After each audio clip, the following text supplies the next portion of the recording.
जगत के सृष्टि कार्य में जो उत्पत्ति रूपा है, रक्षा कार्य में पालन शक्ति रूपा है, संहार कार्य में रौद्र रूपा है, संपूर्ण विश्व प्रपंच जिनके लिए एकमात्र एक क्रीड़ा स्वरूप है जो परा, पश्यंती, मध्यमा तथा वैखरी वाणी में अभिव्यक्त होती है और जो ब्रह्मा, विष्णु और महेश द्वारा निरंतर आराधित है, वह प्रसन्न चित्त वाली देवी भगवती मेरी वाणी को अलंकृत करे। बद्रिकाश्रम निवासी प्रसिद्ध ऋषि श्री नारायण तथा नरों में श्रेष्ठ श्री नर भगवती सरस्वती और महर्षि वेदव्यास को प्रणाम करने के पश्चात ही जय का पाठ प्रवचन करना चाहिए। ऋषिगण बोले, हे सूत जी, हे महामते, हे व्यास शिष्य, आप दीर्घजीवी हो। आप हम लोगों को नानाविध पुण्य प्रदायिनी एवं मनोहारिणी कथाएं सुनाते रहते हैं। भगवान विष्णु के सर्व पाप विनाशक, परम पवित्र एवं उन अवतार कथाओं से संबंधित अद्भुत चरित्रों की हमने भक्तिपूर्वक सुना और इसी प्रकार हमने भगवान शिव के अलौकिक चरित्र तथा भस्म और रुद्राक्ष के ऐतिहासिक महात्मा का श्रवण आपके मुखारविंद से किया।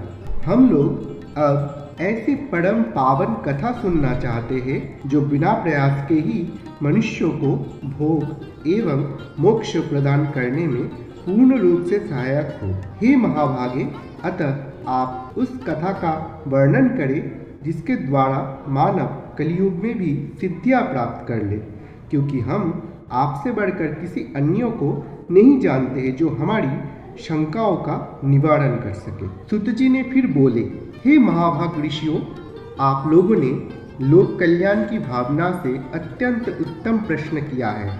अतः मैं आप सभी के लिए समस्त शास्त्रों का जो सार है उसे पूर्ण रूप से बताऊंगा।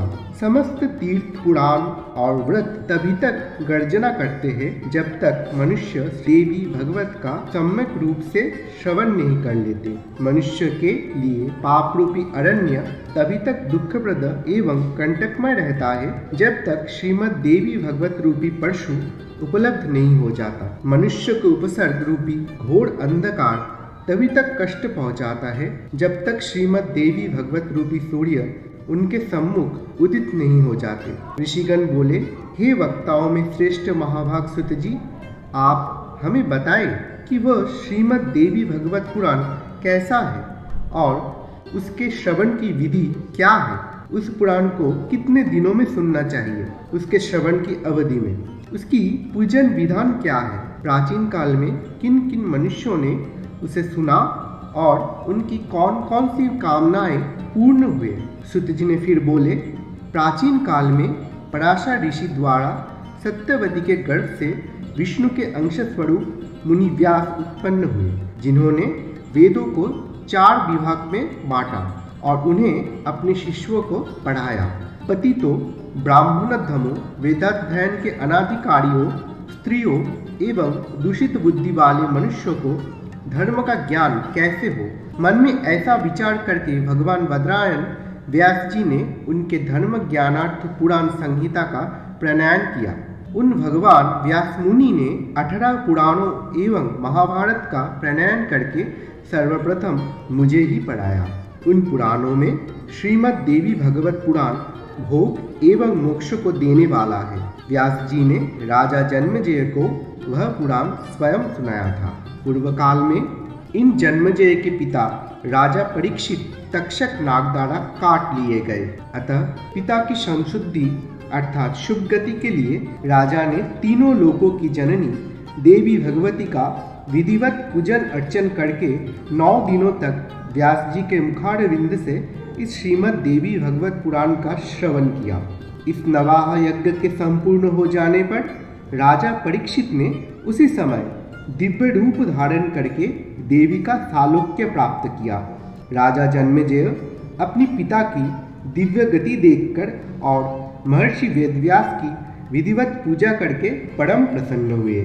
सभी 18 पुराणों में ये श्रीमद् देवी भगवत पुराण सर्वश्रेष्ठ है और धर्म, अर्थ, काम तथा मोक्ष को प्रदान करने वाला है। जो लोग सदा भक्ति श्रद्धा पूर्वक श्रीमद् देवी भगवत की कथा सुनते हैं उन्हें सिद्धि प्राप्त होने में रंच मात्र भी विलंब नहीं होता। इसीलिए मनुष्य को इस पुराण का सदा पठन श्रवण करना चाहिए। पूरे दिन के आधे समय तक, चौथाई समय तक, मुहूर्त भर अथवा एक क्षण भी जो लोग भक्तिपूर्वक इसका श्रवण करते हैं उनके कभी भी दुर्गति नहीं होती। मनुष्य सभी यज्ञों, तीर्थों तथा दान आदि शुभ कर्मों का जो फल प्राप्त करता है वही फल उसे केवल एक बार श्रीमद् देवी भगवत पुराण के श्रवण से प्राप्त हो जाते हैं। सत्ययुग आदि युगों में तो अनेक प्रकार के धर्मों का विधान था, किंतु कलयुग में पुराण श्रवण के अतिरिक्त मनुष्य के लिए अन्य कोई सरल धर्म विहित नहीं है। कलयुग में धर्म एवं सदाचार से रहित तथा अल्प आयु वाले मनुष्यों के कल्याणार्थ महर्षि वेदव्यास ने अमृत रसमय श्रीमद् देवी भगवत नामक पुराण की रचना की। अमृत के पान से तो केवल एक ही मनुष्य अजर अमर होता है, किंतु भगवती का कथा रूप अमृत संपूर्ण कुल को ही अजर अमर बना देता है। श्रीमद् देवी भगवत के कथा श्रवण में महीनों तथा दिनों का कोई भी नियम नहीं है, अतएव मानव द्वारा इसका सदा ही सेवन अर्थात पठन श्रवण किया जाना चाहिए। अश्विन, चैत्र, माघ तथा आषाढ़ इन महीनों के चारों नवरात्रों में इस पुराण का श्रवण विशेष फलदायक है। अतएव श्रीमद् देवी भगवत का ये नवाह यज्ञ समस्त पुण्य कर्मों से अधिक फलदायक होने के कारण मनुष्य के लिए विशेष पुण्यप्रदक कहा गया है। जो कलुषित हृदय वाले, पापी, मूर्ख, मित्रद्रोही, वेदों की निंदा करने वाले, हिंसा में रत और नास्तिक मार्ग का अनुसरण करने वाले मनुष्य है, वह भी कलयुग में इस नवाह यज्ञ के अनुष्ठान से पवित्र हो जाते हैं। जो मनुष्य दूसरों के धन तथा पराई स्त्रियों के लिए लालायित रहते हैं, पाप के बोझ से दबे हुए हैं और गो ब्राह्मण देवताओं के भक्ति से रहित है, वह भी इस नवाह यज्ञ से शुद्ध हो जाते हैं। जो फल कठिन तपस्याओं, व्रतों, तीर्थ सेवन, अनेक विध दान, नियमों, यज्ञों, हवन एवं जप आदि के करने से प्राप्त नहीं होता है, वह फल मनुष्य को श्रीमद् देवी भगवत के नवाह यज्ञ से प्राप्त हो जाता है। हे विप्रो, गंगा, गया, काशी, नैमिषारण्य, मथुरा, पुष्कर तथा बद्रिकारण्य भी मनुष्य को उतना शीघ्र पवित्र नहीं कर पाता है जितना कि श्रीमद् देवी भगवत का ये नवाह यज्ञ लोगों को पवित्र कर देता है। अतएव श्रीमद् देवी भगवत पुराण सभी पुराणों में श्रेष्ठतम है। इसे धर्म, अर्थ, काम तथा मोक्ष की प्राप्ति का उत्तम साधन माना गया है।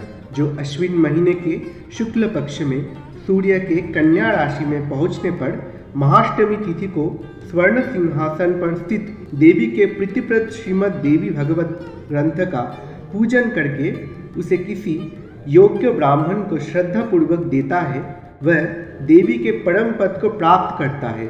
जो मनुष्य प्रतिदिन श्रीमद् देवी भगवत पुराण के एक अथवा आधे श्लोक का भी भक्तिपूर्वक पाठ करता है, वह जगदम्बा का कृपा पात्र हो जाता है। महामारी से उत्पन्न उपद्रवों के भीषण भय तथा समस्त प्रकार के उत्पात इस श्रीमद् देवी भगवत पुराण के श्रवण मात्र से विनष्ट हो जाते हैं।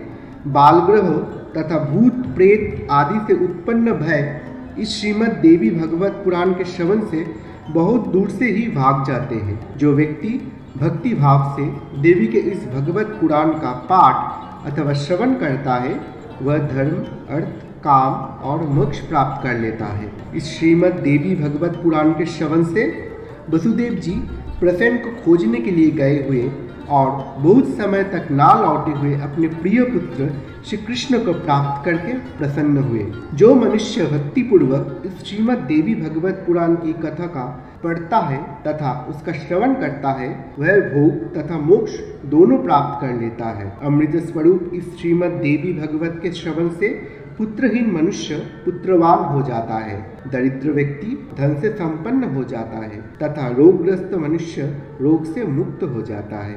वंध्या स्त्री, एक संतान वाली स्त्री अथवा वह स्त्री जिसके संतान पैदा होकर ही मर जाती है, वह भी श्रीमद् देवी भगवत पुराण सुनकर दीर्घ आयु वाला पुत्र प्राप्त करती है। जिस घर में नित्य श्रीमद् देवी भगवत पुराण का पूजन किया जाता है, वह घर तीर्थ स्वरूप हो जाता है। उसमें निवास करने वाले लोगों के पापों का नाश हो जाता है।